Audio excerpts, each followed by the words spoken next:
On vient de recevoir un communiqué nous informant que vendredi matin, nous devrions suspendre nos travaux pour écouter le président Zelensky dans notre Assemblée.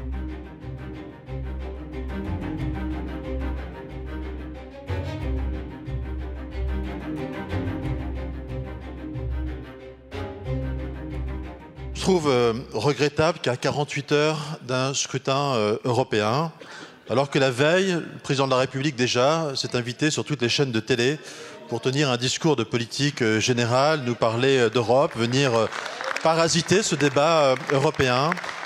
Notre Assemblée nationale participe finalement à cette confusion en recevant le président Zelensky. Cela n'enlève rien, évidemment, à notre soutien aux Ukrainiens. Emmanuel Macron a instrumentalisé l'Ukraine depuis d'ailleurs 2 ans en réalité.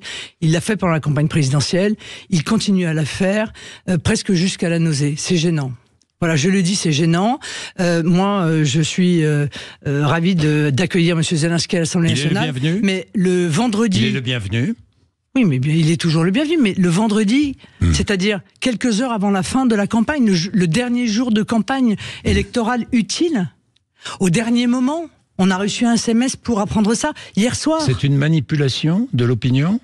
Oui, c'est une volonté de manipulation de l'opinion, bien sûr. C'est une instrumentalisation de la part d'Emmanuel Macron. Il est évidemment toujours le bienvenu à l'Assemblée nationale. Après, permettez-moi de dire que quand même la ficelle est un peu grosse à 2 jours des élections européennes.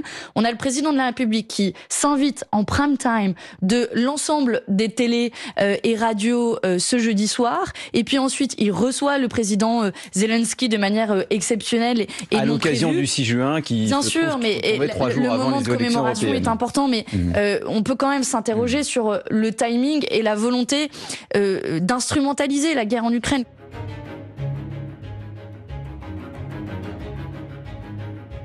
Ça fait plusieurs jours que nous sommes en contact avec le président Zelensky. Il est en France à l'occasion des commémorations des 80 ans du débarquement. Il a été invité par le président de la République. Effectivement, nous ne choisissons pas la date de commémoration du 80 ans du débarquement qui arrive le 6 juin, à 3 jours du scrutin des élections européennes.